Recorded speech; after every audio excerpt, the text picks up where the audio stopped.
Hello, everyone. I was just waiting for it to come up on the screen. Welcome to um, this Sunday, July 5th, and it is Alice in Wonderland Sew Along that I am doing with Katy, the Greenland quilter. We're collaborating. Will you let me know if you can hear me or if there's an echo or anything?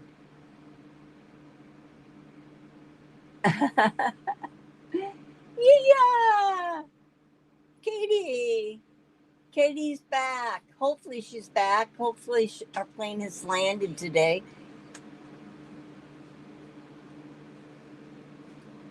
I hope she, I hope your trip coming home is a lot better, huh?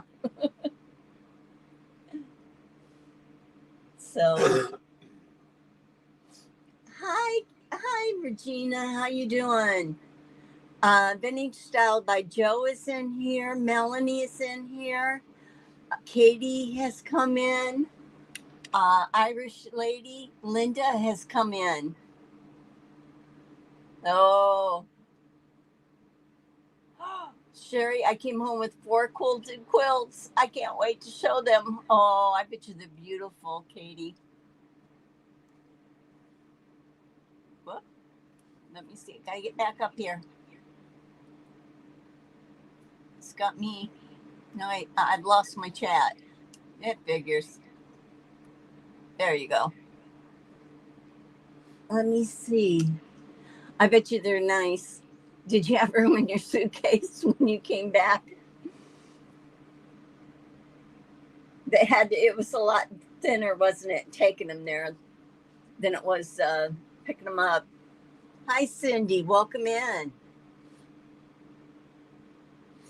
I was watching your video this morning of your shop hop, Katy, and that was really good. That I don't know if that was 2 stores or if it was 1 store, but it had a lot of yarn, and a lot of fabric. I see Sojung. Hi, welcome in. And Roxana, welcome in. I hope you had success on getting the camera equipment that you wanted to have too. Um, Katy, I know you wanted to get some camera equipment and update your computer and speakers and all that good stuff. So we'll be looking forward to seeing what you have going on. You have 2 more shops. That sounds like so much fun. You guys needed that so much.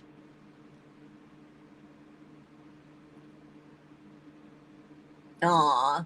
So you weren't able to find everything that you needed. Well, just keep on looking. Maybe online you might be able to have a resource or something there. Good. That's all you need. It's enough to get started. Hey, see my 4th of July shirt? Gnomes. It's 4th of July weekend, so I can still wear it, right?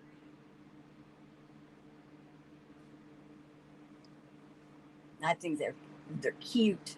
I don't remember where I got it, but I liked it.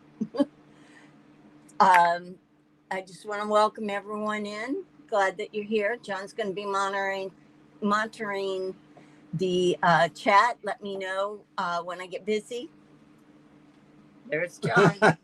Hi, everybody. He's letting everybody know. He's going to let me know if I can't see the chat, if anybody has anything to say, or anyone's come in. And I see that Gladys has come in. Welcome, Gladys. Glad to have you. Katy says she has some catching up to do with sewing. It was weird not sewing anything for 13 days, other than sewing together 2 of the backings for 2 of the quilt tops I used. The 108 for the rest. Yes, it is weird when you can't have. I've gone for a weekend somewhere, and it's like, if I don't have my sewing machine, what am I going to do? So I take hand sewing or something with me. I bet you bought yarn. Lee is in here. Lee has a channel. If anyone that has a channel in here, and Cindy, did I say hi to you, Cindy? If you have a channel, just drop your link by typing share, SHARE. In fact, I can put a banner up there for you if you want. Let's see. There we go. We'll do that. So that's all you have to do. And if anybody has a piece of paper and pencil and you haven't subscribed or watched any of these other content creators, there's a variety of them. Lee, he works on model railroad trains and he has a channel, and Katy is a quilter and crocheter, and there's just gardeners. We have a lot of people in different walks that come on, and we support each other. But yeah, go ahead and drop that, and I'm going to see if I can get the comments back up again for me. Okay. And Cindy wears red, white, and blue all summer.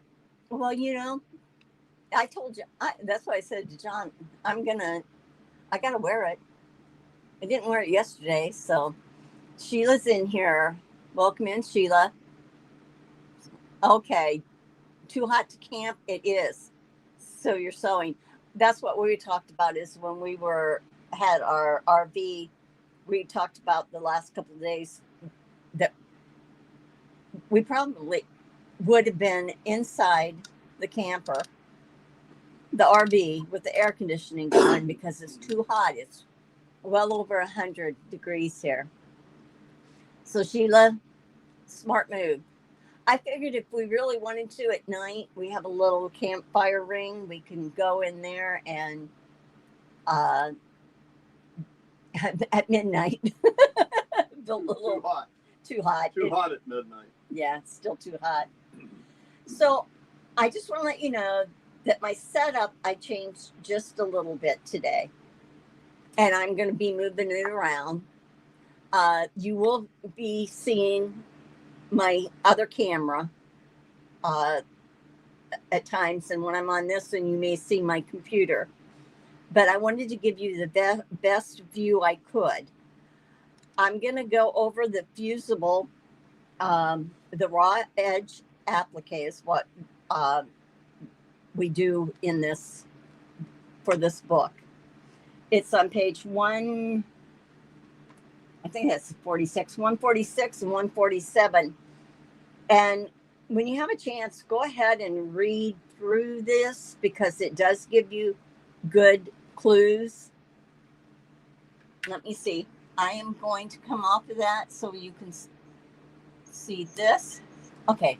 Yeah. It gives you good clues to go on and see how to stitch and all that. But we're going to go over that a little bit. I'll just come back on here.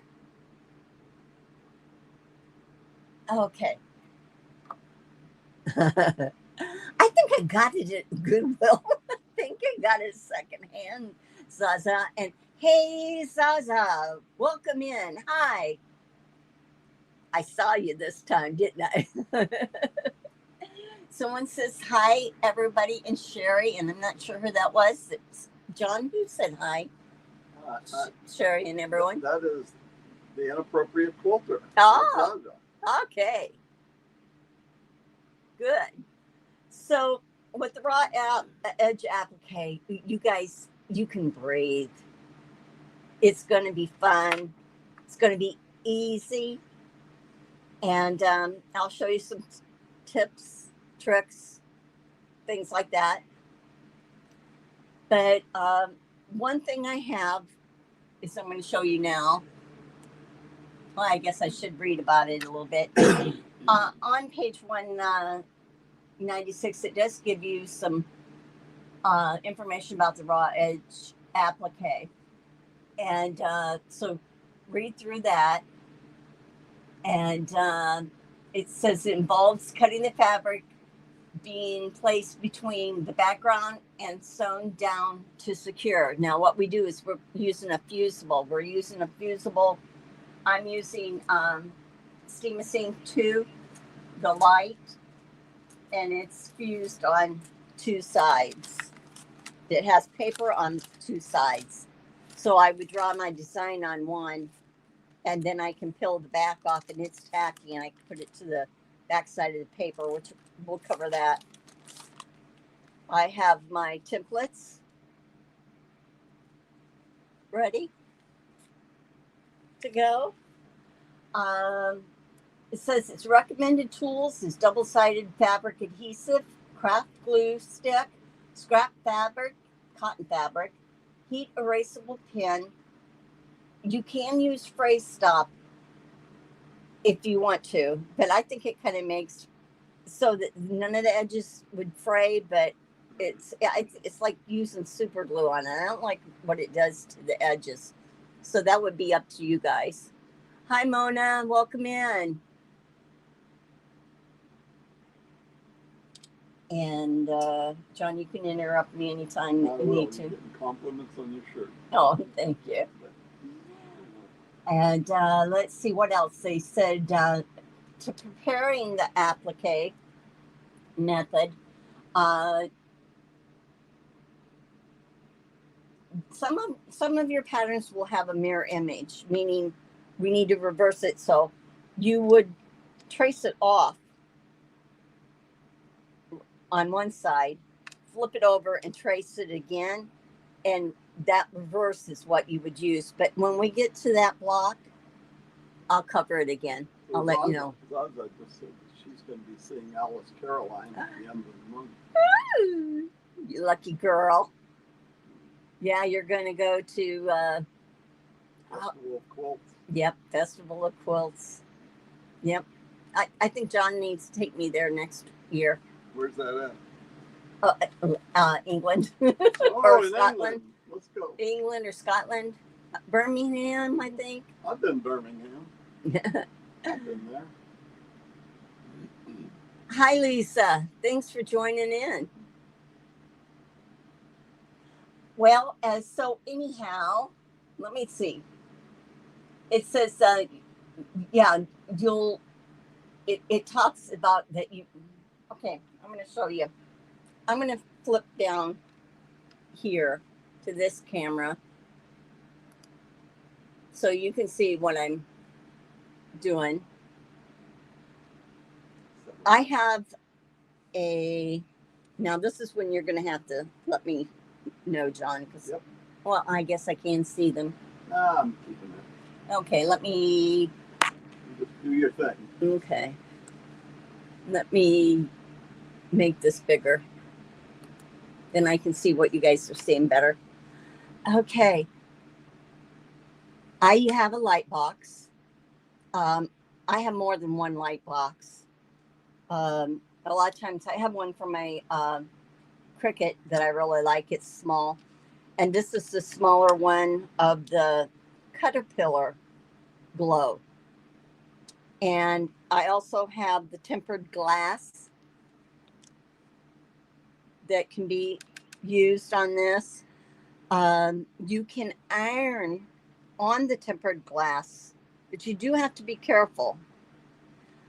I would not cut on the tempered glass. It will dull your mats. Not your mats, I'm sorry. Your blades. It'll dull your blades real quick like. So I don't have to have this. It was separate. The tempered glass part was separate from the mat, but you don't have to have that, okay? Today I probably will really give it a good steam off on my iron because it's over here. But it has 3 different levels of light. That's the low. I'm going to show you how I would trace. Oh, yeah. I'll show you how we're going to trace. I did show you last week. Now, this is one I have not done yet. Okay. Now I could probably put this up underneath this, but that makes my eyes goofy. So I'm going to keep it right there. I have some washi tape.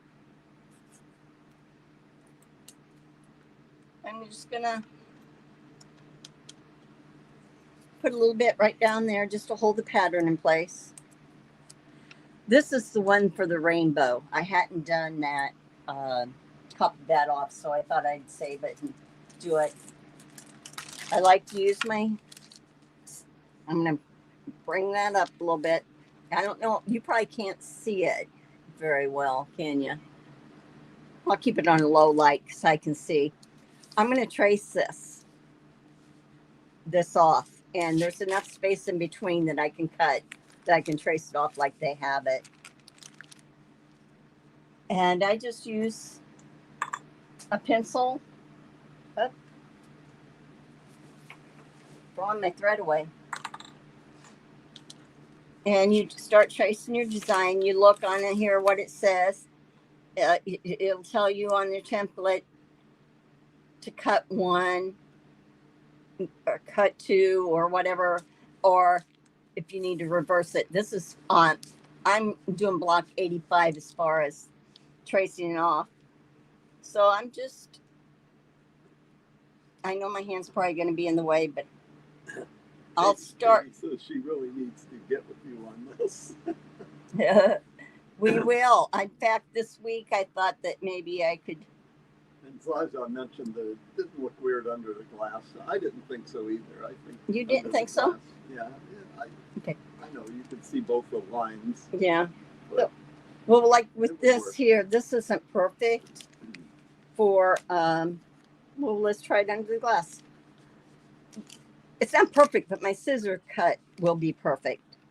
You do want to end up having paper scissors. Well, let's look. Can I see it better? It might hinder me. Well, yeah. Yeah, it did hinder me. I see what you mean. It does. Okay, so back to it.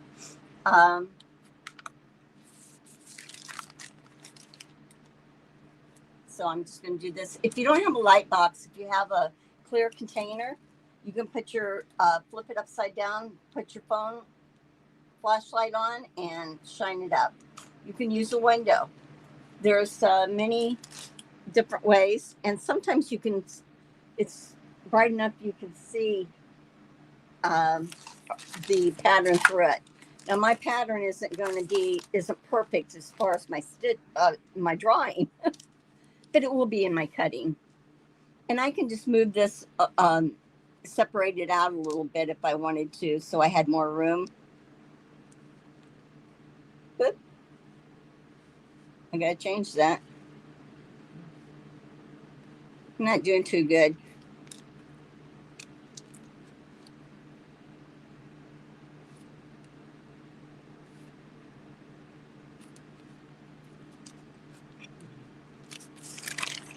Okay. I got it wrong here. I'll redo it. But anyhow, you go ahead and that's how you do it. You trace it, okay? Then you can move your paper. I'll shut that off. I'm going to retrace that. And let me see. Anything happening? Nope, we're good. Okay. We're going to go with Happy top. Sews Love says hi, everyone. Who? Happy Sews Love. Hi, Happy. Who's that? That's Happy. That's Happy? Okay. Now I know. These are some of the templates we're working on. Remember we did that heart. Oh, make sure you read the raw applique method and the handy tips. Okay, then I'm going to go on over here and show you what I did. So what you would do is once you've cut. So, Dr. Filter says, why is this step necessary? I see people tracing, but why is it necessary? It's because I'm tracing onto the fusible, because we're fusing this on. That's why we're not sewing it on. This is a fusible, Lisa, that is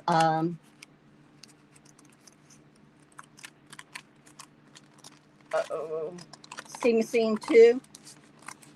So what I would do is I leave a little perimeter.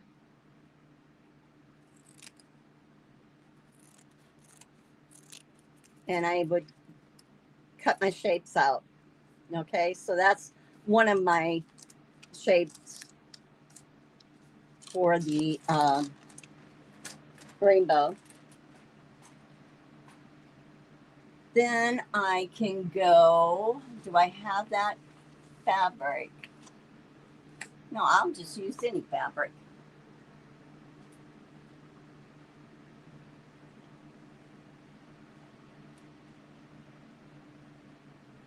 Okay, I'm going to test this mat out. I should just use my extra mat, wool mat there. That'll work. Okay, so you want to press this out if you want to, do any of your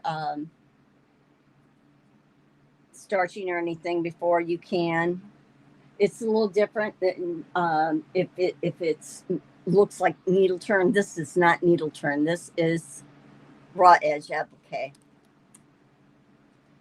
So I'm just pressing this out a little bit. And I'm going to flip the fabric because it's okay for this one to the wrong side. So she says, okay, I cheat. I glue a copy on the fusible and cut directly from the pattern. Yeah. Yeah, you could do that. That works. Yeah. I'm taking the backing off of this, and this is sticky. So I can lay it on.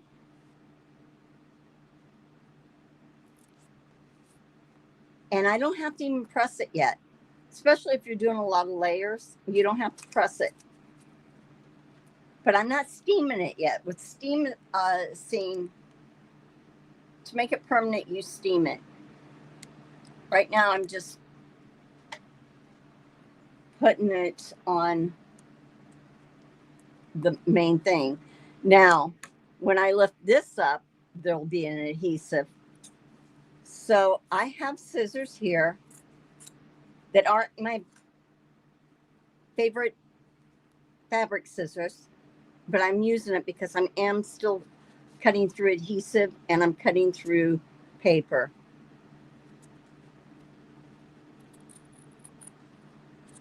So you'll trace your shapes, keep a smooth, steady cut.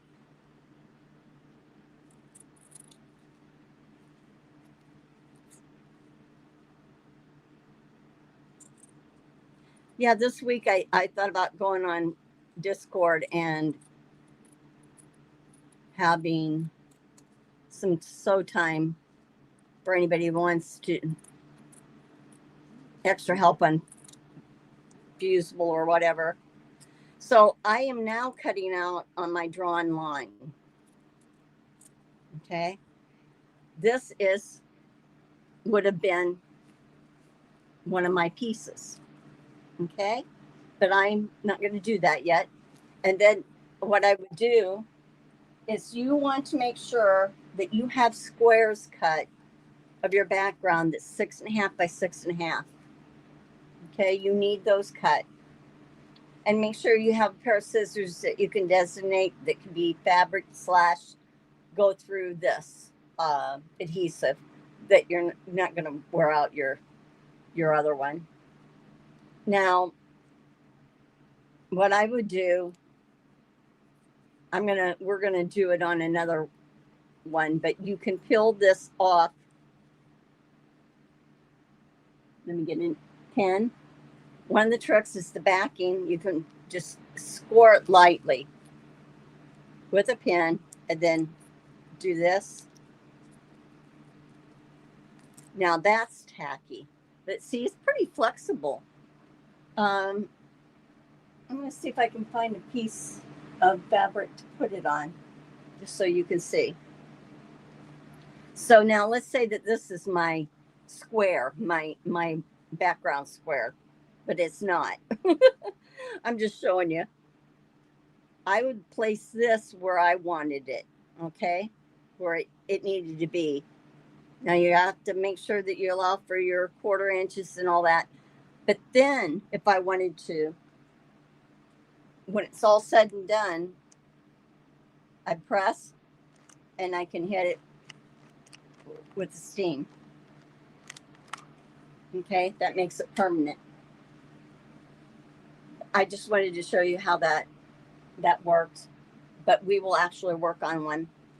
And what I'm going to do is on page 152, if you look, you pick out your colors. Hey, if you want, if you got your if you have your papers or whatever and your seam steam, if you have that and you want to start tracing any of your pieces off, you can do that. I think what would be good is I'm going to do a little crease. Okay. I'm going to kind of find out. It didn't tell me to do this. I'm just doing a finger press. Kind of lets me know where the center of it is a little bit. I kind of lost that. Okay. Kind of lets me see that. And I'm going to take this off here because if you remember when I did this last time, if you look on the book how this is, the heart's on top of the heart. Well, you don't need a solid piece of adhesive under the big heart because then you're just putting a lot of adhesive on top of the adhesive. It makes it stiffer. So what I did is I trimmed the back. I trimmed out my heart, the outside. Then I drew a line around where the center was. So I knew to leave enough to cut that out. So what I did is I cut this out and then I went up here and made a slit. Now I can, it goes back together. So what I would do is I'm going to pick out my fabric. This is how fun this is going to be. Now you have to decide, do you want your, let me see. We'll do this one first. We'll do the center. Now, if I wanted to, I can even take some of the adhesive out of the center and for some, there they are. Let me know if anybody's saying anything, John. We're good right at the moment. And see what I'm doing? I'm just taking that, more of that out. Less glue. I could even have done more.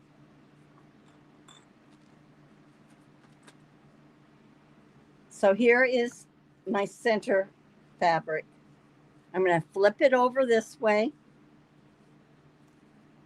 I'm going to peel off the back here. If you have to score it with a pin, go ahead. Okay. Now, that's my red. And I could decide, did I want it where I have a flower in the middle or what? And I could kind of see that through here. So I think I'll put this here.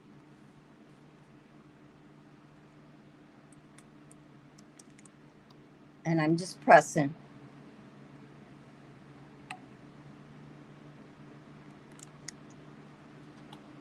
Let's take the background of the big heart, the back of the big heart, I would say. And I'm going to see how this fabric, if there's any upsides, right sides. So I see some comments they were talking about different ways of doing this. Okay. know, to make sure you don't get it backwards, you know. Can you And, shift? Mona says everybody has different ways of doing things. There's really no right way. But is there advantages of one way over another? I think there's, and people, you find what you like the best that works for you. And that, and you'll try different ways. I mean, some people, if you like to do a sew in interfacing to where you would sew around your block and then you'd turn it and then end up being appliqued on like it was needle turned. You can do that.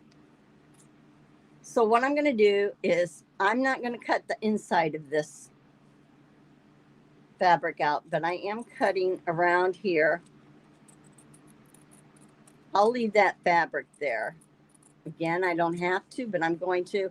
And I'm just making sure I make a nice smooth cut. Yeah, there's many applications for this. Sometimes I find out the hard way. Who says that? Who said that? Ripping it and so on. Yeah, well, I've been there, done that. So I'm actually turning my fabric as I cut. That way I can get a nice smooth cut. Let me know if I get out of camera shot. Oh, you're doing good. Okay. So there, that one, this is good for something. Don't know what yet. Now what I can do is I can take my little piece, and remember, if I needed to, I might just go ahead and press the crease in, because visually I'll be able to see it better for me. It's not perfect, but I'm just kind of going for the center there. And then you guys can see it better too. All right, so I can take this one and Deb says hi, but I'll be working. hi Deb, how you doing? Hey, we're into fusible. You'd like this part. You need to do this. Now I'm cutting around this heart, the inside or the outside of this heart. And I see these comments about flipping it while tracing, that not to get. They mean when you're Not to get confused over. Say that again, John. If you forget to flip the figure when tracing, sometimes. Oh yeah, it won't do different colors so that right. You remember where you're at. I can see where it could get confusing. It can. I think, like, I'll end up when we get to the block where blocks that we have to do reverse. I'll show you how I reverse. I don't know how others do, but now what I'm going to do is I'm going to take this off because it's tacky. I can take this off, and I can play with this. I don't, with the steam seam, you don't, I mean, if I want my heart to be like this, I could do that. Or I can have it go straight up and down, and here's the point here and here's here. And I just make sure that I am equal, that I have a 1/4 inch there. Which way should I do it? Do you guys like a diagonal, or do you like it straight on? It says the best method is to skip appliques. No, not. It's really not hard. Well, I can see where this is a lot of additional work. Now I'm just laying this on top of that, and look there's my heart. My heart. I'm giving you my heart. So now what I can do is, if this is the way I want to place it, which I think I do, I make sure that I have enough. I can still lift this up. but I'm going to put the iron to it now. And I'm going to press it down. Pick it up. Press. Melissa says hi. Hi, Melissa. Welcome in. Very pretty, Sherry. Thanks, Joe. So now if I want it to be permanent, I'm going to hit it with a little steam.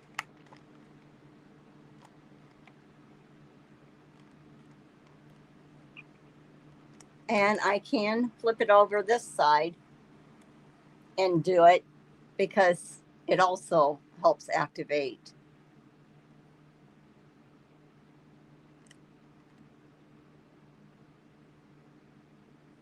Okay. So now that's permanent. Now later I'll show you what I'm going to do for the stitching, but we'll just work on putting these out. How's that sound? Okay, so you get another. Oh, I wanted to let you know. If you do appliqué, another way of doing appliqué is you can have your picture, your light box, and your picture could be underneath it. And you could place your pieces like this is. See, this whole thing can come off. That's one. And then I can place it on my pattern if I wanted to. This is an applique sheet. It is by, I don't know. This is what it looks like. Okay. But if you don't want to invest in an applique sheet, there's these Teflon baking sheets. You can use those. And it protects your iron. So if I was going to iron this on to something, I would, use my applique sheet. I would use it for either to save my iron. These are so cheap. You can get these at Walmart, and you can cut them any size you want. You can use parchment paper too. But if I wanted to, I could literally have my pattern in my light box, under my light box, the pattern, the applique sheet, and applique this on because I can see. I don't know if you probably can't see, but I can see. See? I can see through this. So I can literally place my pieces on top. So invest into this. It saves your iron. Walmart, cheap. And if you can get it at the dollar store, great. But if you don't have anything and you need something right away, parchment paper will work also. So we have this. Now we'll go back through. You have to pick 2 fabrics for this. We'll go back through this when I get what? He's laughing. Something's wrong. He says, now I need to order Teflon sheets. Just get it. Do you have a store like a baking at the baking section where you can get the baking supplies, or do parchment paper? And there's some discussion about air conditioners going out, and I'll tell you what. No, I bet you that's terrible. It is hot. Right now it is hot. We are so dependent on the air conditioning. Yeah. I hope that no one in here is going without it. Go to a store. Well, that doesn't help because if your air conditioning at home's out, it's probably out at the store. Got to stay cool. I am going to go over these blocks, okay? And we're going to place them all on there and cut them out. As far as the running stitches and that, if I can get some of it covered today, I will, or else I'll save it, and we'll come back to these blocks and we'll do the running stitches. That's fun. Okay, so this one I chose to be my yellow, which they said I need. Where did I put my fabric things? I don't think I need to fold this as much this time because of the way they have it. Remember, you don't have to do it exactly like the book has it laid out. But I'll play. So here's my background. I'm going to flip this over. I'm going to put this down. I'll flip this one over.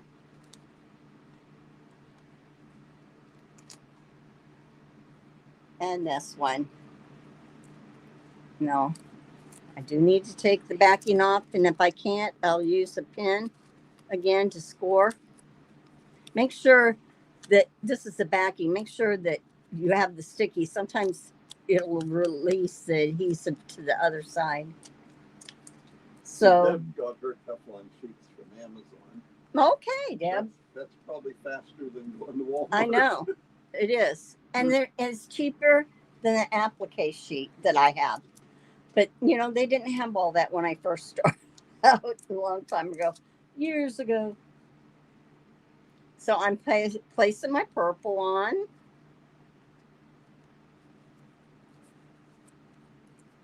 And I'm going to take the backing off of this. Again, use a pin if you need to. Now, sometimes when you're using a large piece of this adhesive, you can use the transfer sheet to cover, but don't, because I've found that I'm using the correct side and I get glue on my iron because it's transferring any glue that's still left on this onto the front of your page. So Terry's in. Hi, Terry. But lurking. Okay. So I'm just doing the same thing as I did before. And I'm not using the steam yet. Just pressing. And these are small enough I didn't feel like I had to cut the centers out or anything like that. It'll be pretty flexible. So put this out of the way. Get my fabric scissors for fusible applique ready. Now, Jaja. Yeah. Who's Jaja. She's, Jaja. Yeah. Hi, Georgia. welcome in. Just let you know, in case I didn't show, when I cut these out, I left about 1/4 or 1/8 of an inch away from my cut line. So let's see how good I can cut out a star.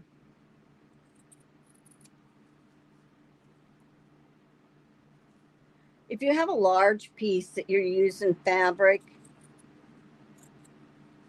that you're going to use that same fabric throughout, you can put the whole fusible on that fabric and then draw your design. You should be able to see your design through the fabric.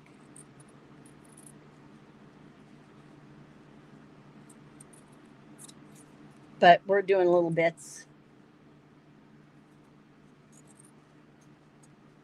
Didn't you like this? This is like kindergarten today. Okay, there's one star. Throw that over there. Let me see. Let's do the lavender. You can pick any color star you want. It doesn't have to be the same colors that the A have. We're going to have red, white, and blue.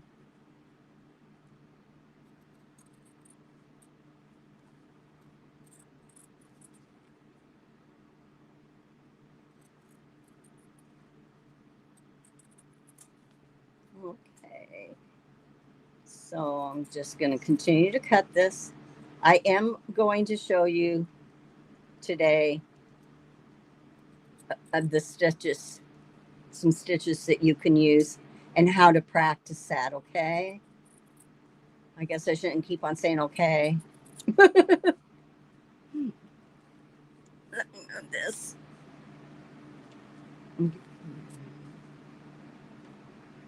This is what, one thing, if you're sitting here watching too while I'm cutting, if you want, you get a piece of paper that get a piece of fabric, this scrap, and draw a circle. Then draw a square. I used wax paper on the back. This is where I'm going to end up practicing my stitches to see what I want to do. So you can draw this out and have that ready for yourself. And I'll end up showing you how I always have a test piece so that I can see what width I might want. Oh, the question was, is steam necessary, or can you use a spray bottle? You can use a spray bottle, and it'll create the steam. Yes, for the final press. See, some people don't like to put steam in their irons. Well, this is a baby one. Okay. So I will take my pen and score the back because this will be too difficult otherwise. Oh, when you're tracing off your blocks, I didn't tell you this. When you're tracing them off, put what number it is and what block it is, like block 82, so that you know where it goes. Okay, so I just scored that, and I'll just pull that off. Now this is, I'll place those around. This is my B. This is block 82 that we're doing. It's called Shooting Stars.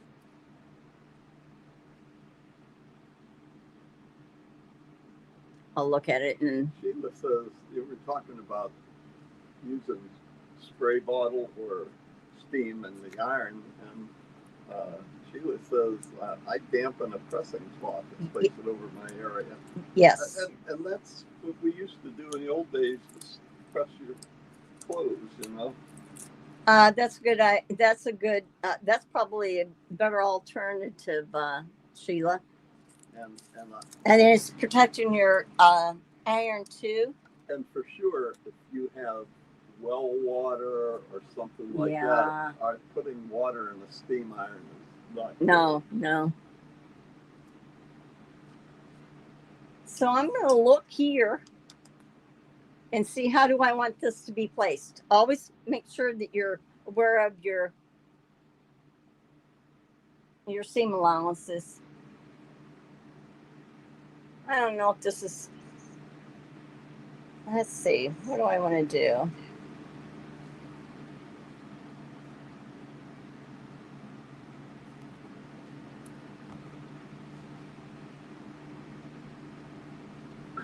I'm kind of thinking about how this is. Maybe I'll put this more this way. Remember the old irons that we used to use, and you'd leave water in them, and then they'd spurt and it'd be rusty. And oh yeah. Spots on your clothes. Yeah. It would. I'm kind of looking at this picture and I'm kind of thinking, you know, they show up here how they placed it. And I guess I kind of placed it like that. But then you're seeing see, this is what's nice. It's repositionable. I'm thinking of those stitch lines when I want to place my stitch lines, my hand, because we're going to end up doing hand running stitches on this. Also, all those fancy little dots isn't on machine, but you can do it by machine. But I'm going to show you how to do running stitch. Well, I think I'm happy with that. So I'm just going to place my iron down.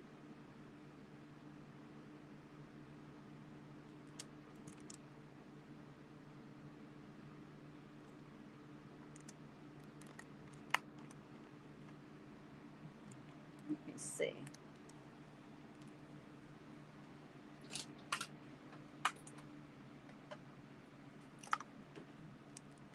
Well, Sarah says somebody's got to cook dinner, so she'll be right back. Hi, Sarah. I didn't see you come in.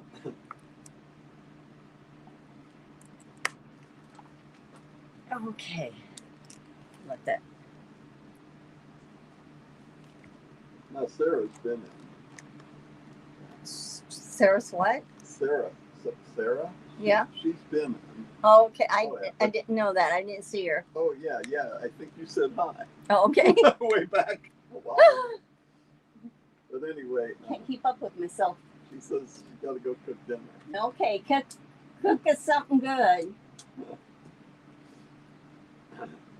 Okay, remember, I have paper scissors to cut out my paper patterns. And then I have my paper fabric applique scissors. Okay.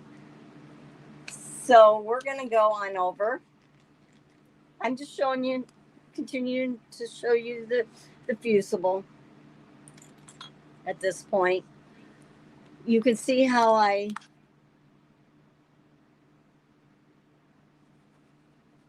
traced, cut this out, but still kept the line.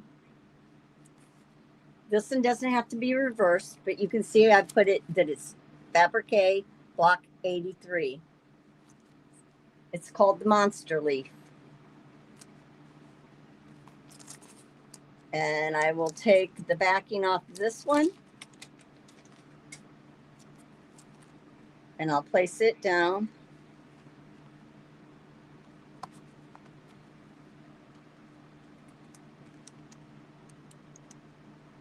Now I'm not using steam at this point, because as long as I don't use steam, I can still lift this and it be repositionable.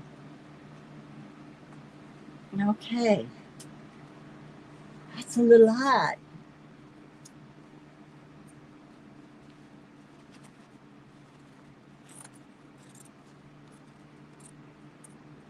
Yeah, anybody has any tips on applique that they use for this, like on the fusible, share. That's how we learn. We learn from each other. And I'm just, again, basically turning my fabric as I cut. Now I'm going to go this way. And then let's see if I can get into those curves.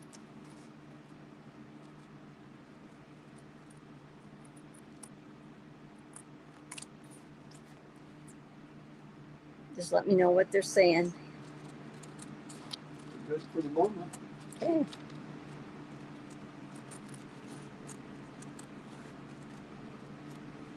Mona made sausage sandwiches. Oh, sounds good.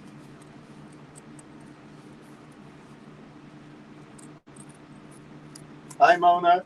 Hi, Mona. I just realized I thought, oh, wait. Hi, John. Hi, Mona. Okay, now I'm getting this little spot here. Set it down so I can cut it there.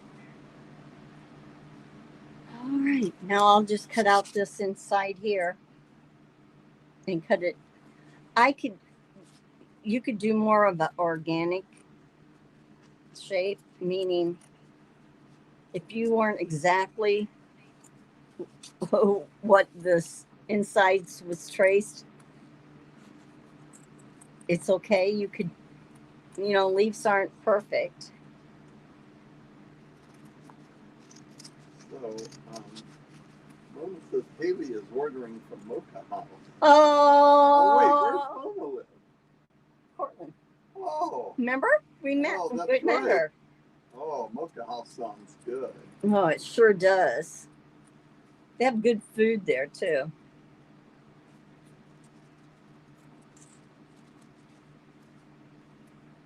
Okay, I've got to make sure that I'm not bringing this up to my body and not letting you guys see.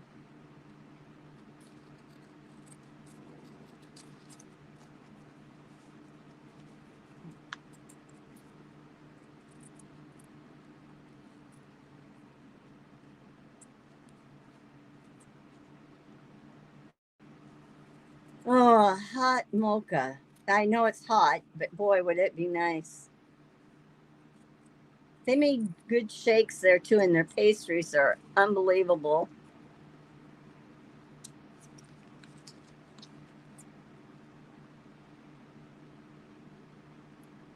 Okay. Just about got that done.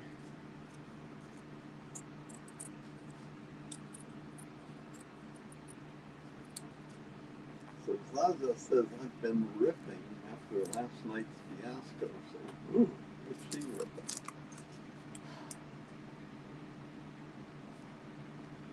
One of her projects. It's not good. It's not fun. Okay, get my pen again. And I'm going to score it. See, that makes it so much easier to remove the adhesive instead of try to pick it from the edges.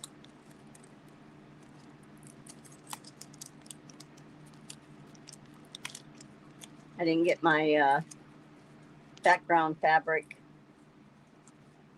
out here.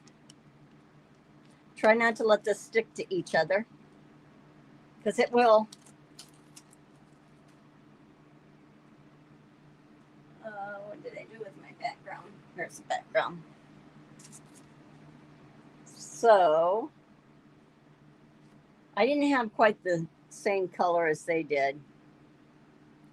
So I chose my own.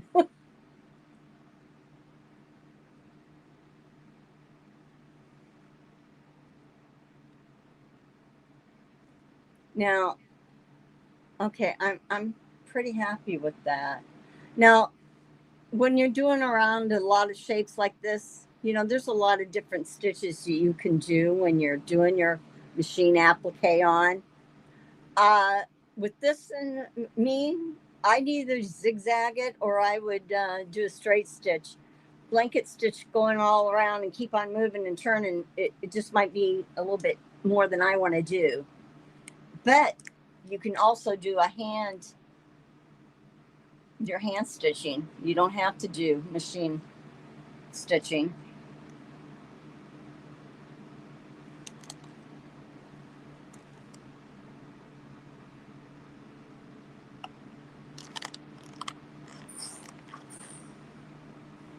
Nice. Steamed it. Okay, so that's on. We'll get to the nitty gritty here of the applique. So now I did my butterflies. That's butterfly trio. Now I wanted to show you here that what they show on this book is that the stitches here. So you can do a running stitch within here if you want for the veins for the leaves. Or you can do a stitch on your sewing machine if you don't want to do a hand one. But this is my B. This is my A. And this is my C. And it's block 84. And when we place this, we'll kind of look at how they have their squirrely squirrels going.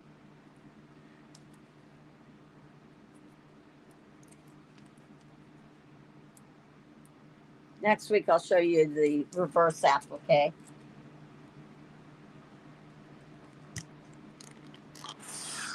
Okay, I'm going to place this down. Now, again, remember, if you have fabric that you want to have a fussy cut, you can actually see the pattern kind of on the back.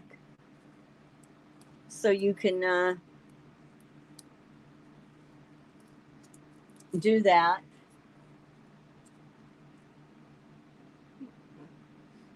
What? Happy birthday to Sheila. Oh, yeah, Sheila had a birthday.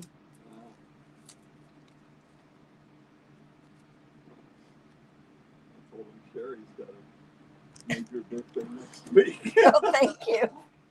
Yes, I do. My birthday, I'll be sharing it with you on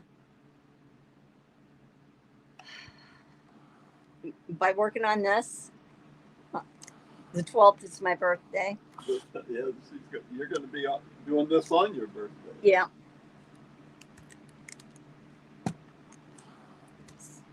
So I'm just making sure that's adhesive on both sides there.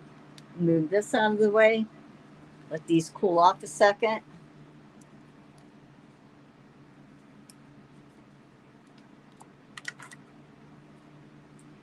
But if you look at each one, you can see that what you're doing is you're doing the tracing.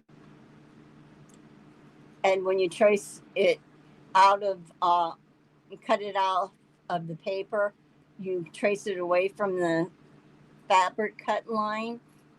So you have a border. Then you, now I'm cutting on my line. And you could get fancy with your cutting, like I said. Now on this, and it doesn't show antennas on their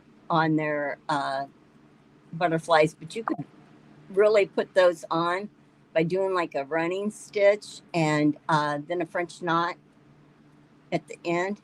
That would be cute. Okay. Gotta get that little bit off.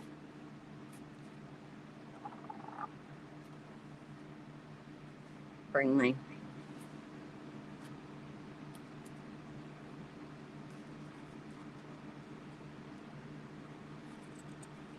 Then after we're all done with all our applique, we're going to go into the English paper piecing.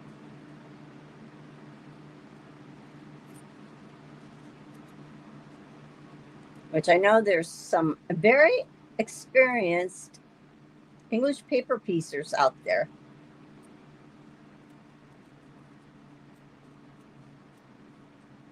I can share my knowledge, but hopefully they will contribute to some tips on that, or if I'm doing something that's not quite right, it's okay to correct me.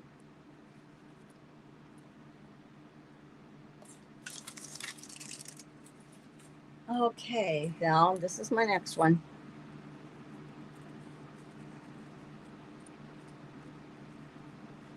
Just what you wanted to do, sit and watch me cut out today, huh? We're only going to do so many of these, and then I'm going to go into the oh,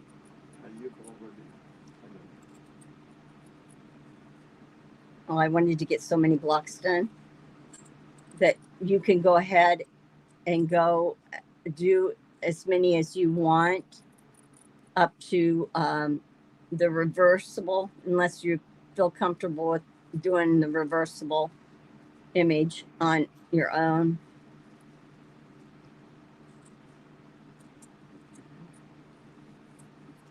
Lacy here. So that's my fabric.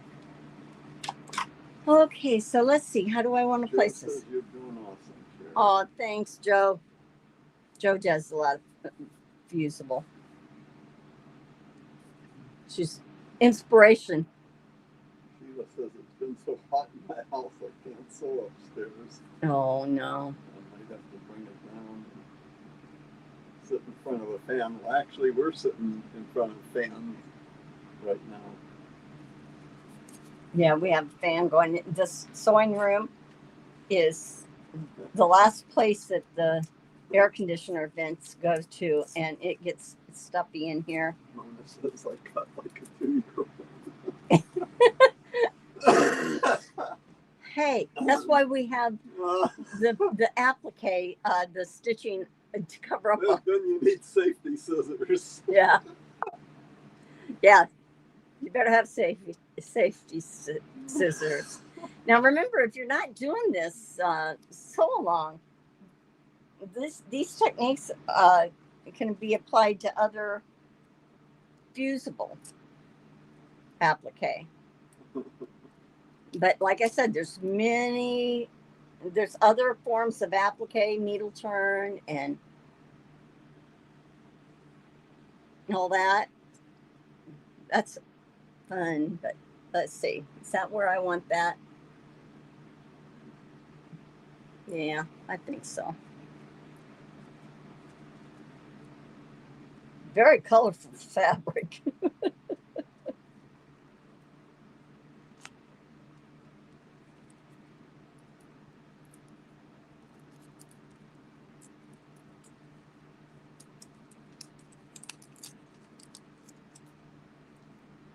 Okay. Now remember, you can decide where you want to place yours. I kind of like that. Okay.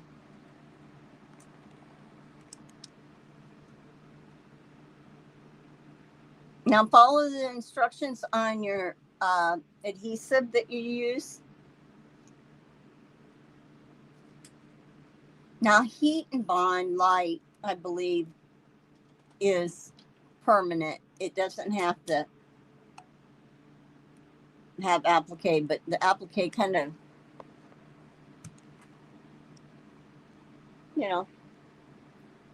it's another technique.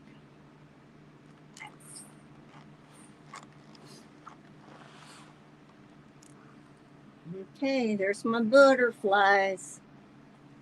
Rhonda says sometimes I struggle to remember the seam allowance on the appliques.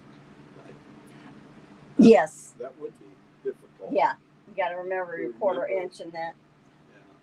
I had it ready to do for if I wanted to do my rainbow and the dove, okay? But I don't have those traced out on fusible yet. I think, where does it, we'll get into, in the next block, like on 87, we'll get into placement, what order to place your fabrics down. Also, oh, don't turn that down. Turn it up. And and then there'll be certain ones, and the templates just say if it's reversible. Like here, this is where we reverse our wings. Like one side would be one way, and the other one would be the other, because you'll have two B's. So one this way, one that way. Okay, let's go back. So what I'm going to do is I am going to. So it says it's looking very pretty, Sherry. Thank you.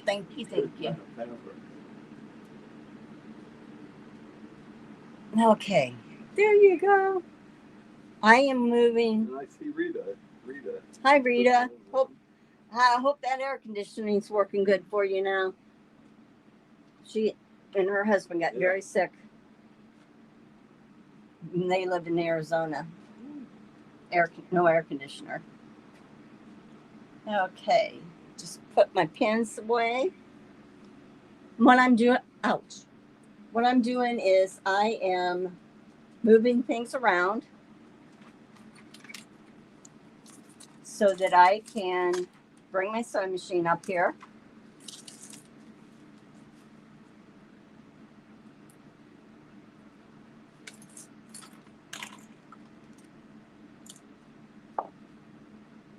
Just have to get, we'll talk about threads and stuff like that. So I don't need these anymore, and I don't need these anymore at this point.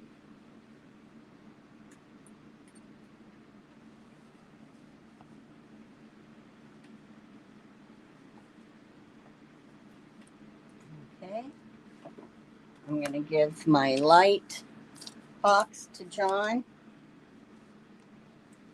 but I have to get it unplugged here.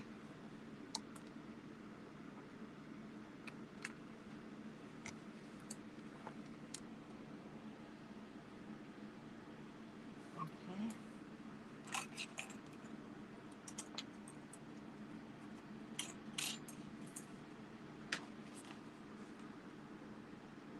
Now I am going to be moving around here, folks.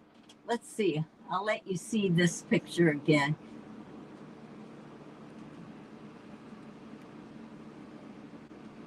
Oh, you get to see my arm. Can you move that? This so that I can get my sewing machine over. Okay.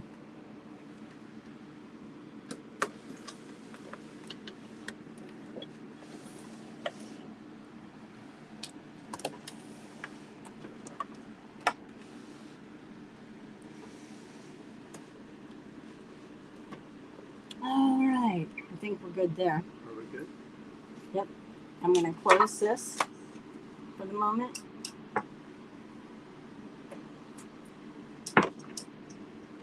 Might as well put this out of the way. Let's see if I can bring myself around again. Thanks for putting up with this.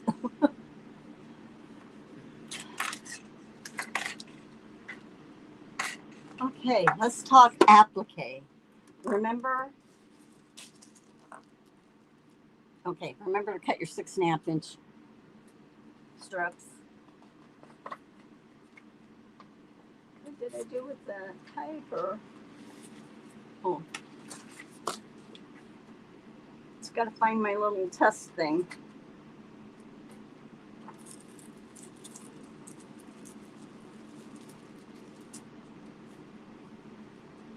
Okay, I got it.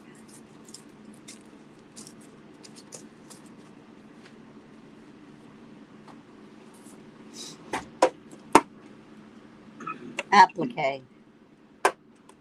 I'm showing you different threads here.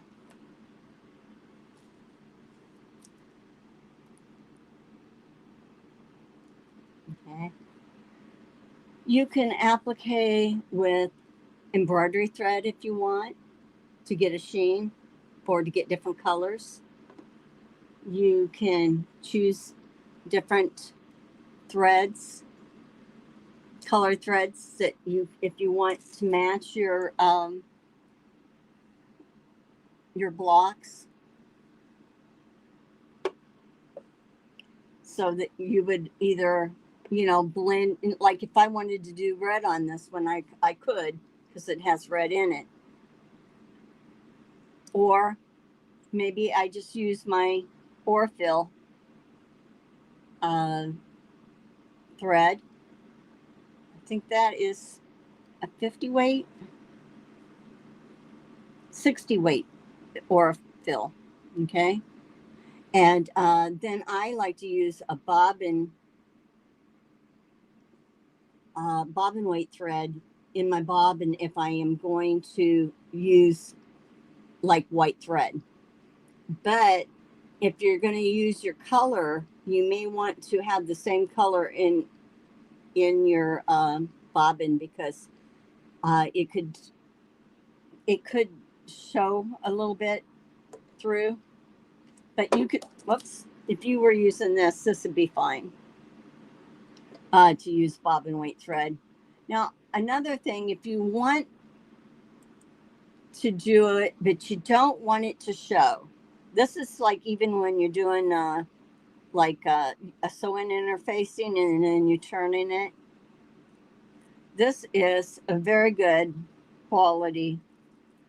Is monopoly superior by Superior Threads. I can have it in smoke and I can have it in clear. And so if I had it here, it wouldn't even show up. But it is you can use it in your bobbin, but you wind your bobbin slowly. And it is a booger to see how to thread the needle because it's like very, very fine. So it just depends on what you want. With me, I would probably go where this might be white. I might do white around here or the pink or a red tone in this one. For this one, I'll probably do white. And I'll see what I want to do. I could either make yellow or whatever. But he's laughing. You guys are making him laugh. So it says I always wanted to say monopoly. Monopoly, I know. Monopoly. Monopoly. But the clear thread is nice, but hard to use. Oh, it is nice, but it is hard. It is hard. It's good when you're doing where you're doing the interfacing that is sewing interfacing and you want to flip it and turn it and then glue it down. Like it's nice there. You can do like almost a blind hand stitch.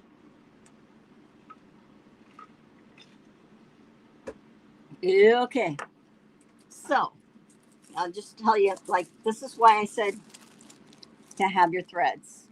I mean, to have your little sample out to practice. Also, you may want to make a sample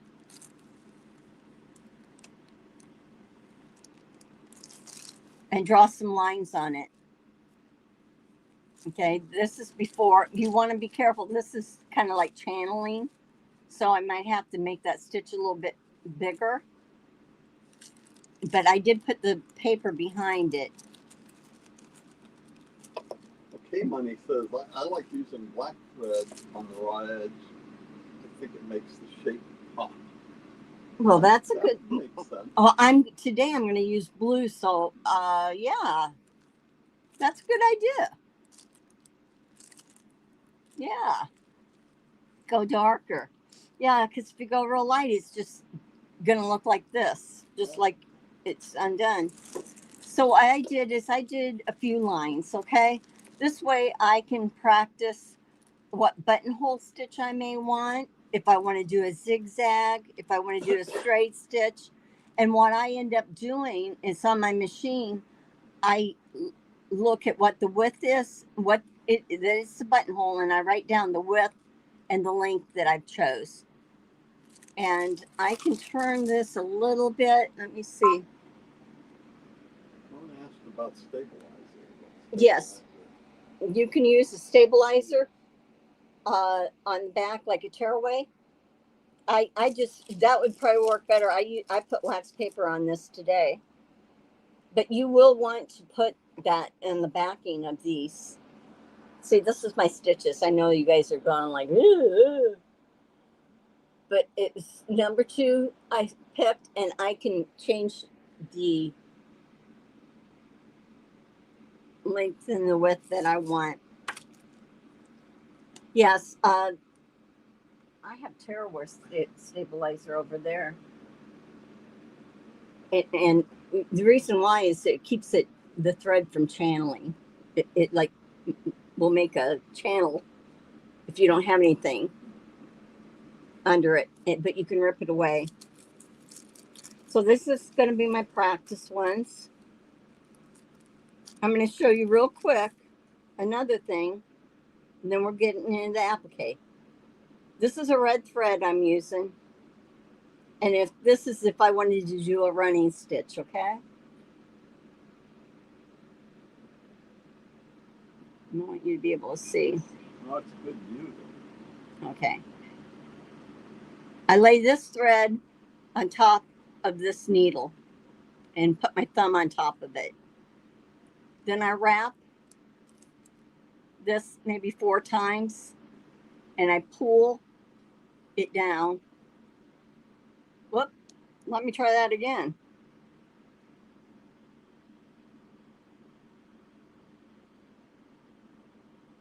This is what you call a quilter's knot. Oh, that. No, that's not what you call a quilter's knot. Hold on. It's going to give me trouble. I know how to do it. Do it all the time. You're going to have a single thread, okay? And then I'm going to go down, and I'm actually pulling the knot to the end. It's that little knot. Then if I want to, I can trim off that excess. I'm going to go over it another time, but I am going to show you quickly how to do a running stitch. That's for your decorative stitches, but we'll go over that and we'll do it. But if you want to be practicing, you can. I just come up through the back. Joe says it takes me 5 tries to make that knot. I could do it. It took you 2. Yeah. I'm just running my needle in and out. And whoops, I'm not going to be able to do this.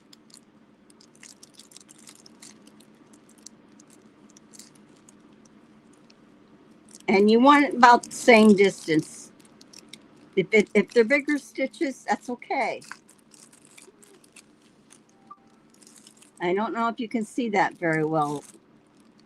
Can you see that very well, John? Yeah, I think that looks good. And then I just go, a running stitch is because you get so much fabric running on your needle. And if you have bigger stitches than mine, that's okay. If they're a little off, that's okay. Okay? That is a running stitch.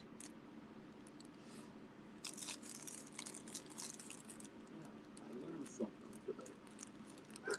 Yes, you did. Now I expect you to get your homework done. I'll do it on it this way.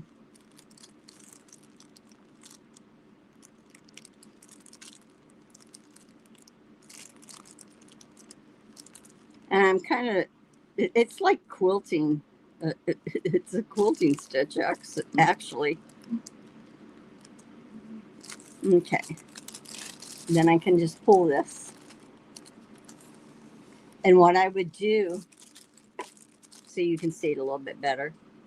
What I would do is I would come, if I was going to do this on here, I would come up behind my butterfly to the edge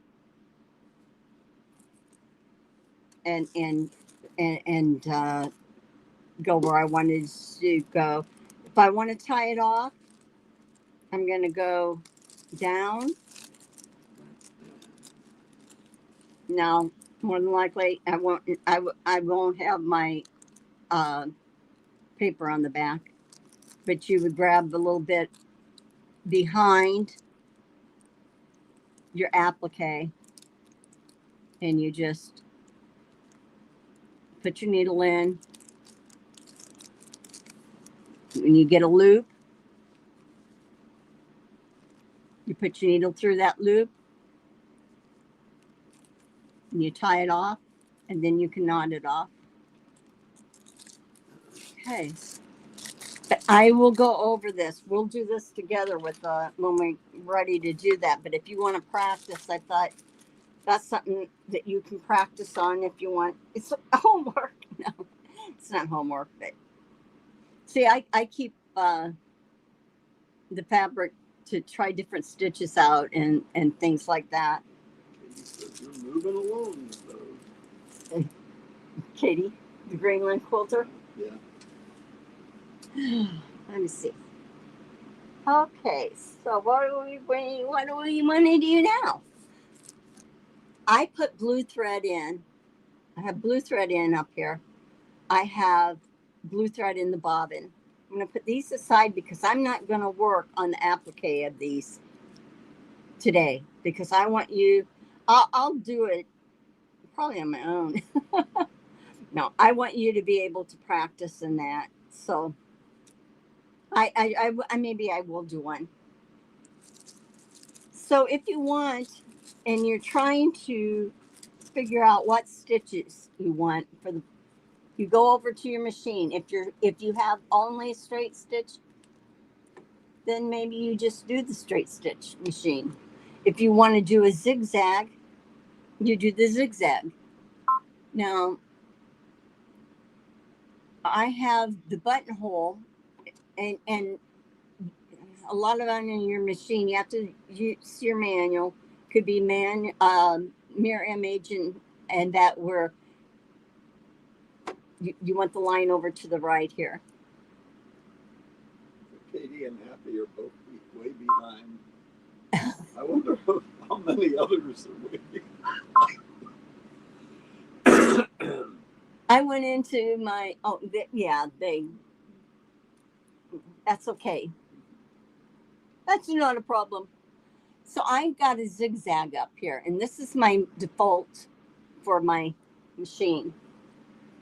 This is my line, so it's representing like the edge of my fabric of my applique. So I would put the needle down on the edge of that applique.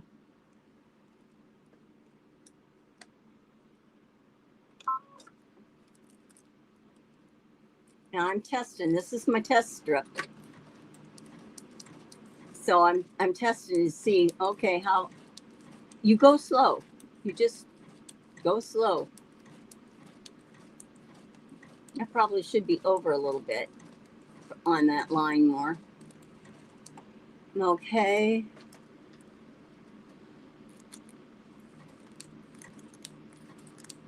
I'm going to switch it up here. Oh, I should have brought you might want to bring your thread up when you do this because the thread goes, oh, I see what it is. It's not the thread, it's my. Katie says you're 120 away from the 1,000 mark. Oh, I didn't know that. So if I like that, and that's what I would want, I would stick with that, but I can play with it. And this is just the regular zigzag, so no one has to worry about, I don't have those fancy stitches, or I don't know how to do that stitch. Now I can change my length to smaller if I wanted to. My width to smaller. Let's see what happens.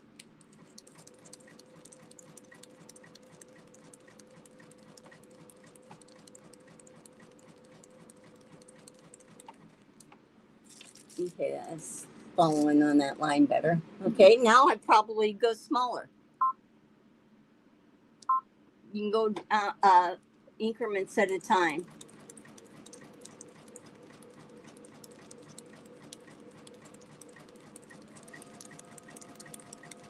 And I'm having that needle hit on that line. Let me see that. Okay. You go to the end of the line with that. And what I would do if I liked a certain length and width, I would mark it on here.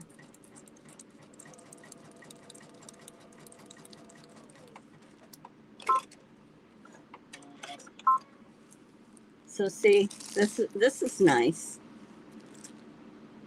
That isn't bad. I could go, depends on what you want to do. So what I would probably do is I would take where I had changed it up here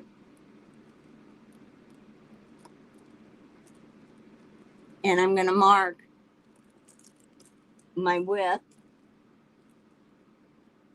I'll show you after I do it.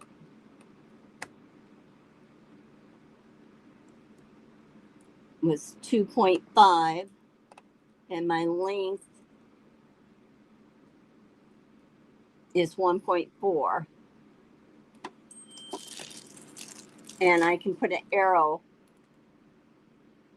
This is my sample piece, so I remember my settings or what I like. So for this one, I wrote it down. If I wanted these, I would have wrote these down. If you're going to switch and you like one, write it down like at least the numbers like this. Okay, so let me see. Straight stitch. You can do a straight stitch. Liza's got to check out. She's got to check out. Yep, I told her. Okay. Have a good evening. Thanks for stopping. Now, if I want to go to the straight stitch, I can go on over to my stitch and I can either have it the default or maybe I want it a little bit bigger. So let's say that was at 3.0. Then I would just go right on the line. Okay, that's the 3.0. I'm going to go bigger yet, which I think bigger might be harder around certain curves.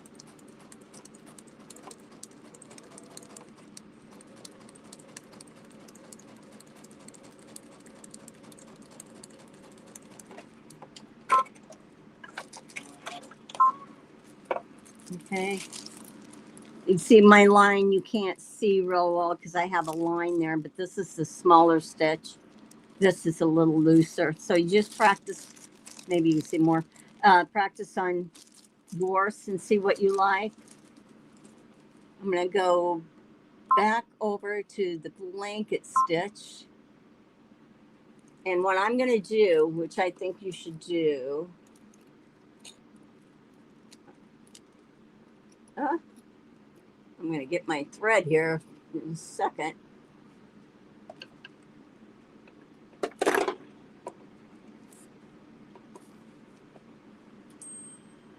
Okay, I'm going to bring my needle down. And I'm going to bring my needle across the foot down, needle up and pull. And what I did is I just brought my bobbin thread up by doing that. Up. Now I'm bringing it back down.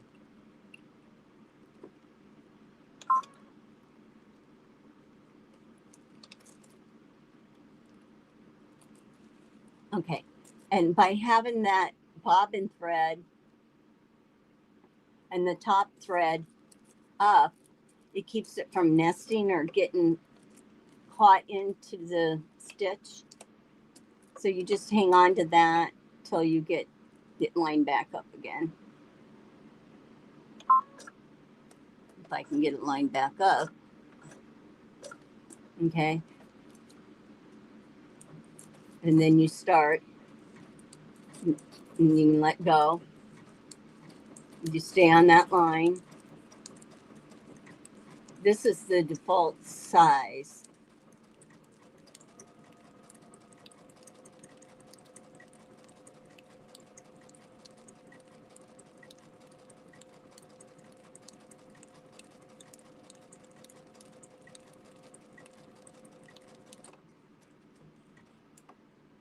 And then, of course, I can lock it in the stitch. But that's the default size. I would use a tearaway stabilizer. This wax paper may be a little bit too thin because it does want to channel a little bit for me. So this is what you do. Those are the different stitches you would. Oh, you can use any decorative stitch you want. No, you can use any decorative. Is that what you're demonstrating? Yeah. The Yeah. If you have another stitch that you'd rather do, you can do it. Let me see. Bringing this bobbin thread back up. No, I don't want to come up when I don't have my presser foot down.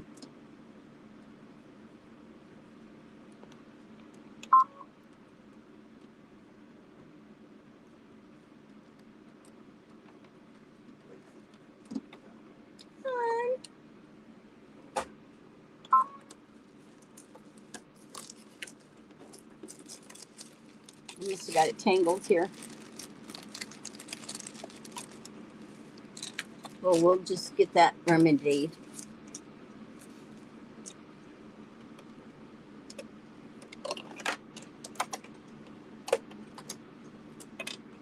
Make sure my plate is clear. Oh, I'm using an open toe foot. I forgot to tell you that.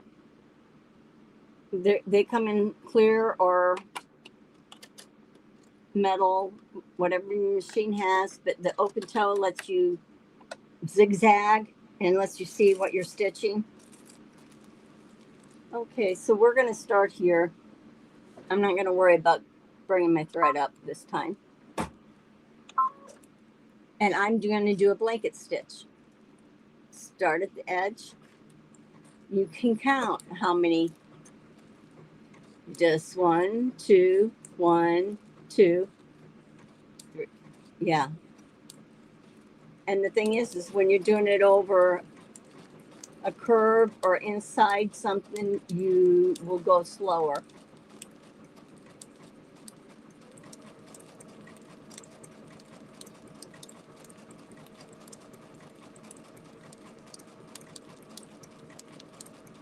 Do I still have you with me? Still in. Now, as you're getting closer, I'm going to go a little Joe asked, what machine are you using? I have a Brother Innovus. Innovus? Innovus. Yep. Okay. Now, I'm on the down position here. I'm thinking if I go this way and this way, I'm going to let it go over this way. Okay. I should have probably turned it. Okay, now I'll turn my corner and it will cross over. Oh, that's not nice. It will cross over that corner stitch. If you know how to do it without it doing that, you know, when we do it by hand, we can go right in the corner at an angle.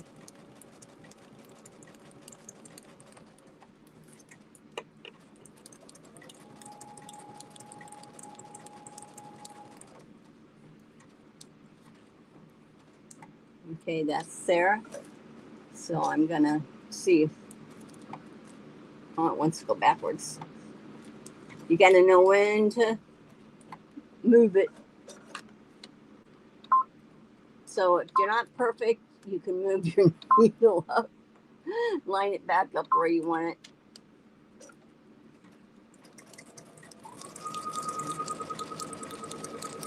But this will give you a practice on your going around the corner.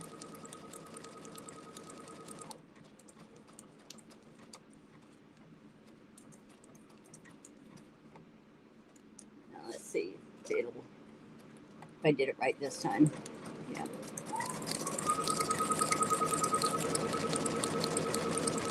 Now I'm going faster than I would if I was had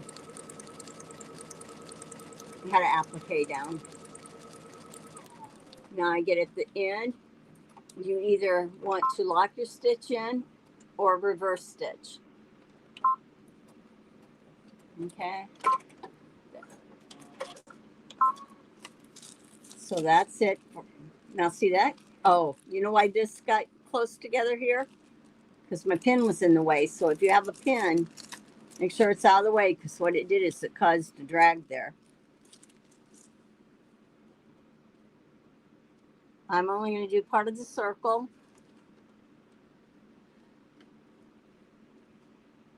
And then I'll actually do one of the applique.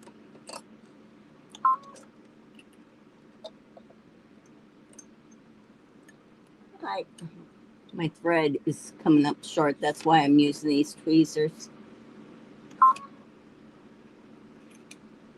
Okay, let's see. Bring my needle down. I'm going to still use the buttonhole. And I'm just going to go slow. And if you have to raise your presser foot at times to reposition, just do it.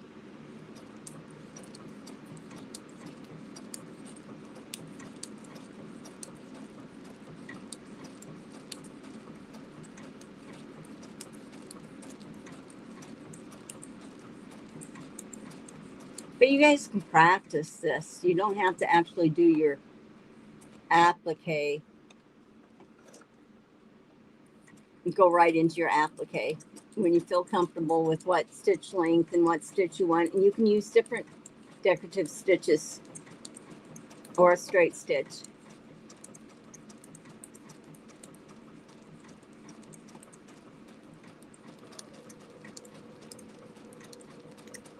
Well, I'm getting brave, aren't I? I'm going faster. Oh, didn't mean to go that fast.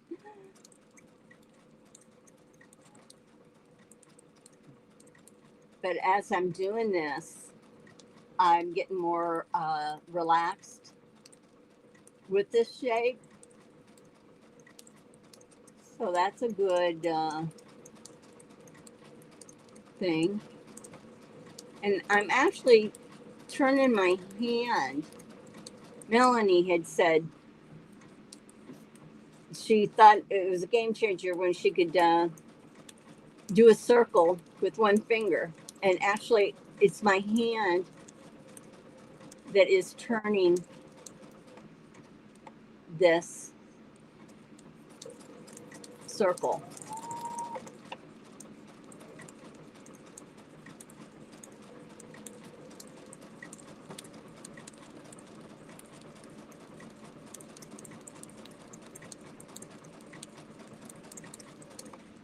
Okay, I'm gonna, there you go.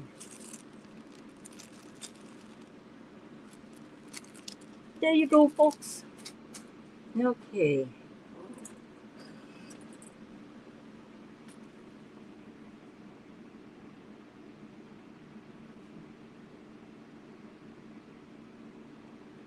Get to see Toomey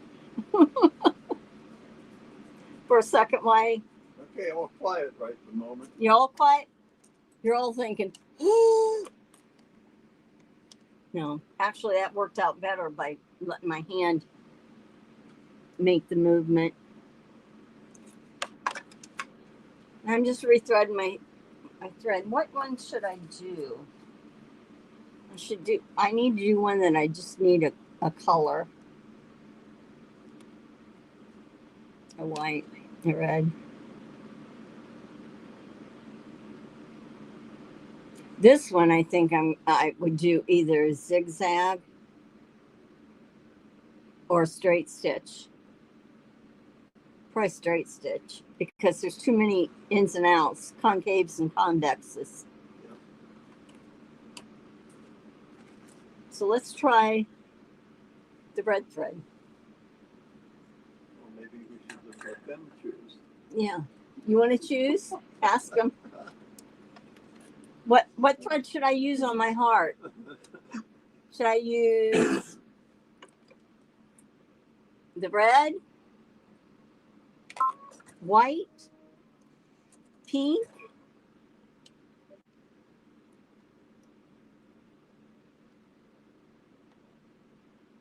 black? Remember, it depends if you want it to pop. Yeah. Well, the red will pop. Darker would make it pop.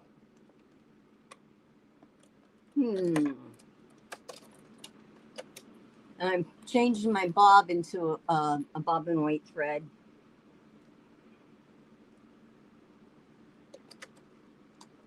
And you can get the pre-wound bobbins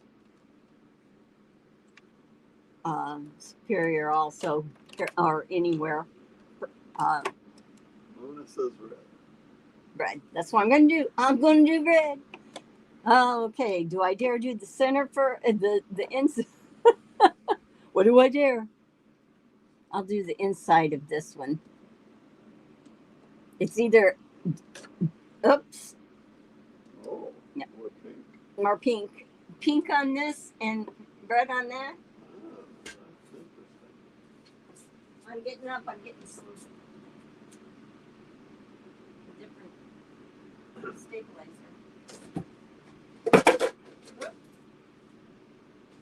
Yeah, you can go either red or pink on that.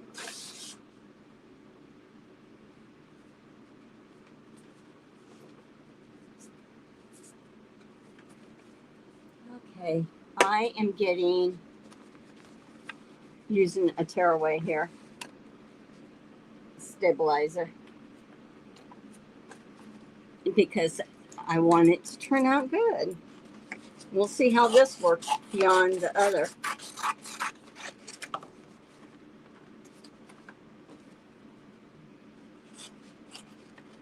I just need it to just go within my sewing area. But if you have embroidery threads, those are pretty done. So I'm just putting this on top of it, and if I needed to, I could put a dab of glue to hold it in place. This is the sew line glue. That'll disappear. Better.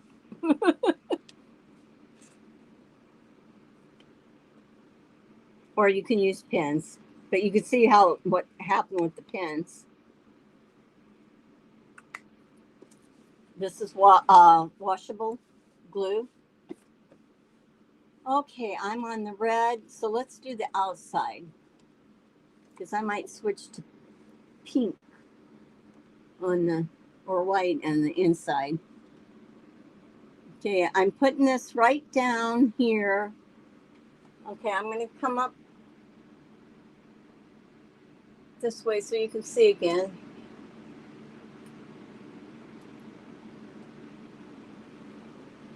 Okay, I have my needle right there in that point of the heart. I have it set at the stitch that that my machine is. This will be the last thing that I do for today, and then I'm going to do some more of my applique, and we can do it either in Discord. I have a Discord channel, and the link should be at the bottom of the description box. Also, if anybody wants a light box that they think about ordering one, I am an affiliate with Caterpillar. I don't, the cost isn't anymore, but I think you can use, you can click on my link. It's down in the description box or up in the box where my channel is. And you can, when you check out, they'll ask for a coupon code, and in capital letters, write Sherry Yurton 15, and you should be able to get 15% off. Unless they have a better sale going, then, you know. But if you go on through my link, then I get credited by the company. I'm not trying to push it. I've been for over a year. I've done it. And I'm only saying something this time because that's what I was using. Yeah. The red shows, but you know, I probably should have gone with red. Whoops. In the bobbin.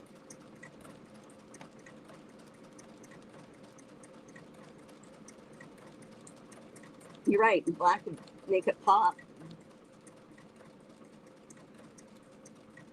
And I'm just letting the, I'm just going slow.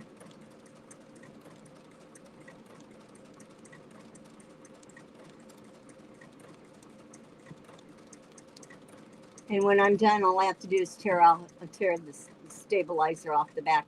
I have stabilizer, tear away stabilizer from embroidery. You could probably use oil foundation paper, piecing paper, copy paper, printer paper, I mean, to stabilize the back.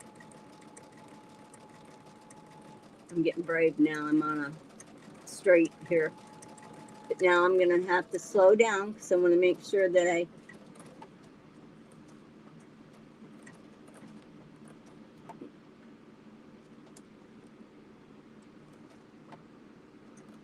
get where I'm supposed to be.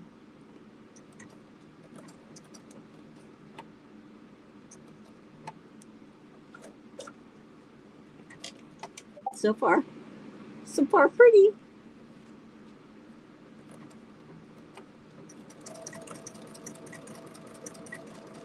So I can announce when if I go on Discord or if I go on somebody else's Discord that we're doing this, I can work with you. Send me a message. Say, I want help. I need extra credit. Joe loves the fabric. Yeah, I've had fun with these fabrics.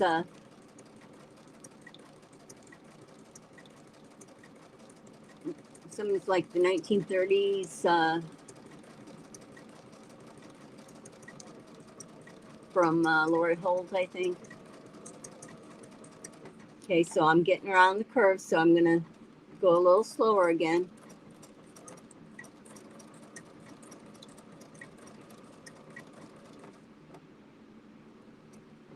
And I might lift that foot up a little bit.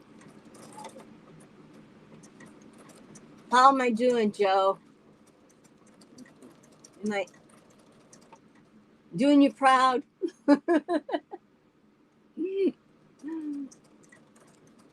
Our queen.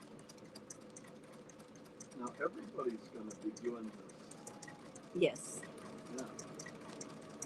At some point. At some point.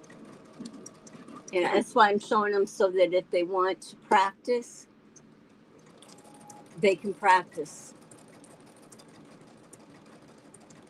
You don't have to be right there. Oops, I'm getting off. I got off a little bit. So we'll see that.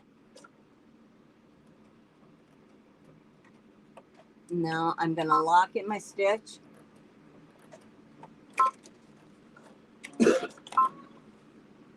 Oh, it doesn't really show. Looked at there. Okay, I'm going to show you the outside of this. Now, do you think I should stick with the same color, or should I go pink, or should I go white with the center? Oh, that looks good.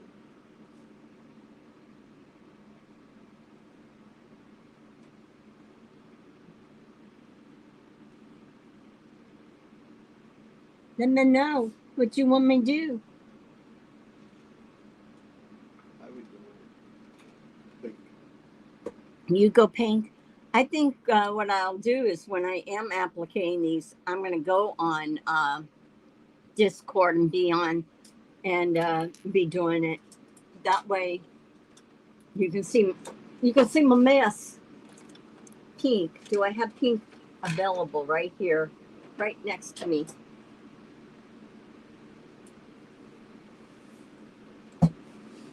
Sheila agrees.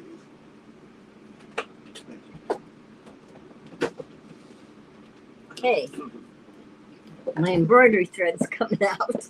It'll give it a little sheen.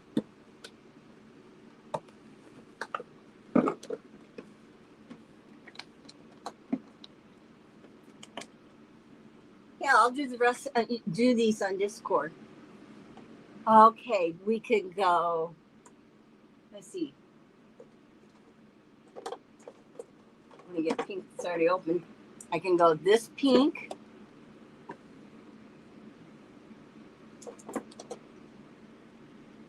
And go this pink. This is just a little bit different shades.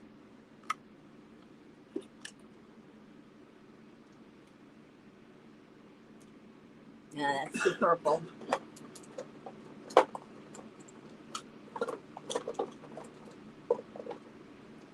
Oh, we could do a hot pink. One, two, or three. I think three not, but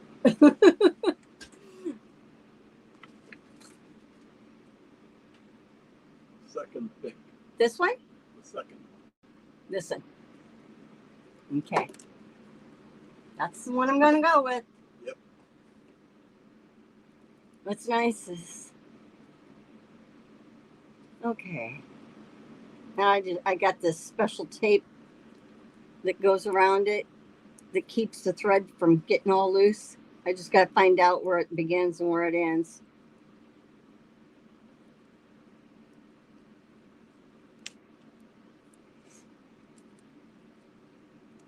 It's not going to make it easy on me.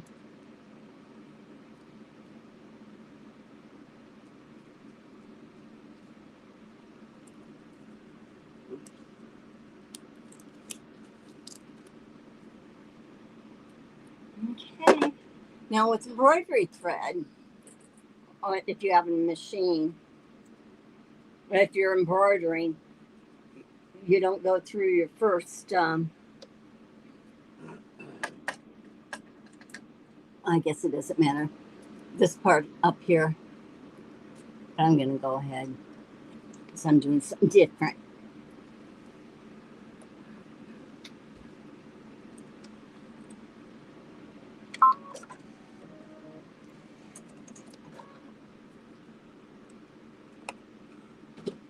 All right.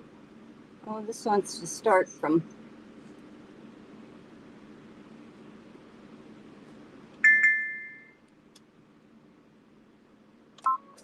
I want my needle to always start in the same position, so I'm doing a cut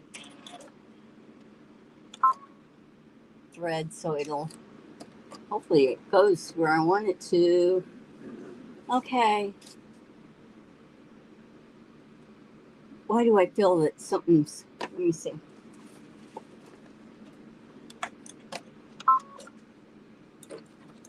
Yep, just I thought.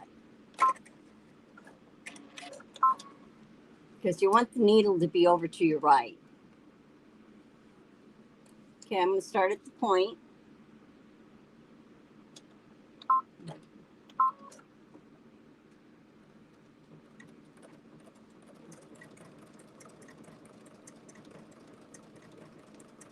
I won't go on and do these while somebody else is on their lives.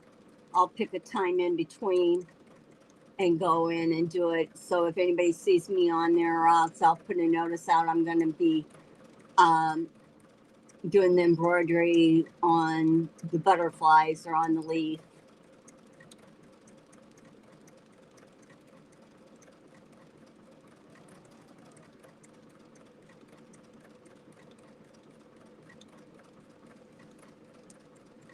I have to show you. Look at my nail. Whoops.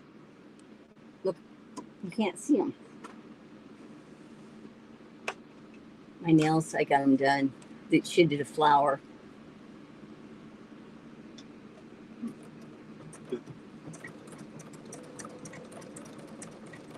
I appreciate you guys sticking with me. I hope that I didn't overwhelm you. I just wanted to, I'm going to work with you with each one.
you hear me now?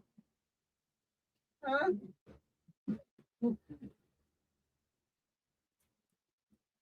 Let's see. Trying to get it to come up. Volume. Okay. There you go. I just switched so you could see. Let John know if you can hear me. Yes, we can hear you now. My battery went dead, and I had it plugged in, I thought. So anyhow, I'm just finishing this part up. And thank you, Sheila. Yep, take an arrow. I appreciate it. I'm glad that it's going to be useful. This would be, you can use this for anything in clothing. If you wanted to applique onto clothing.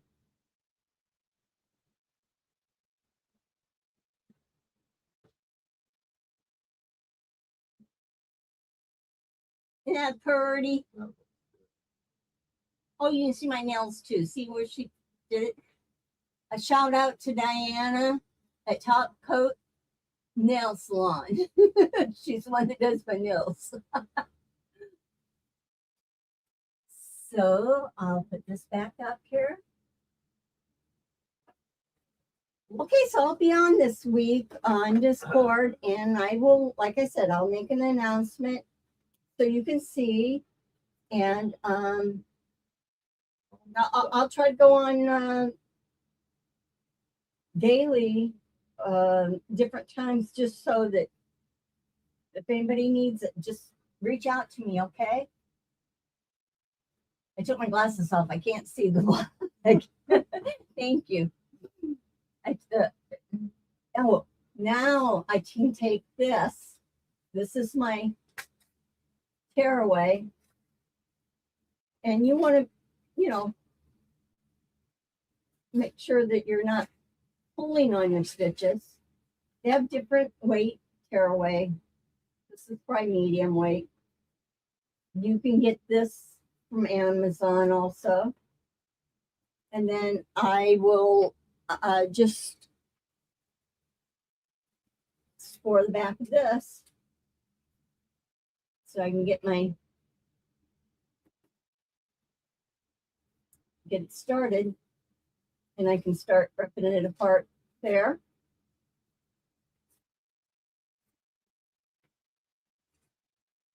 Sorry, I didn't know that. That's all I'm doing. And then I will take this part off.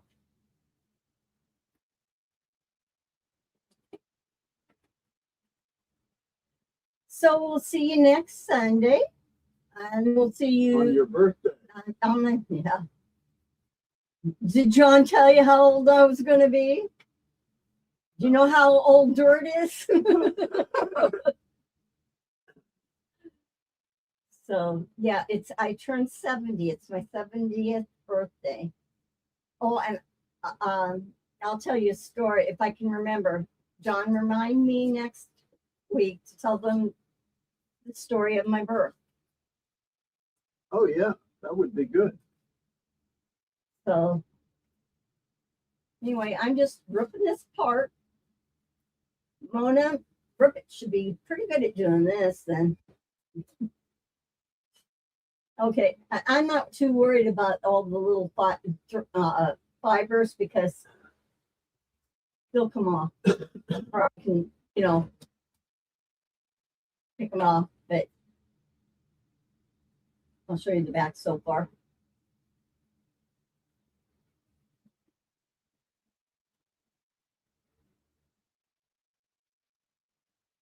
And there's the front. Ta-da! Okay. See you back here next week for the same thing. No. We'll go from there and see you on Tuesday. And in Discord. Thanks for joining. Thanks for coming in.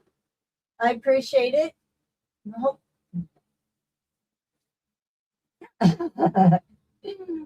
Yeah, I can remember. Wow, you can remember. Oh, Sheila, you're right.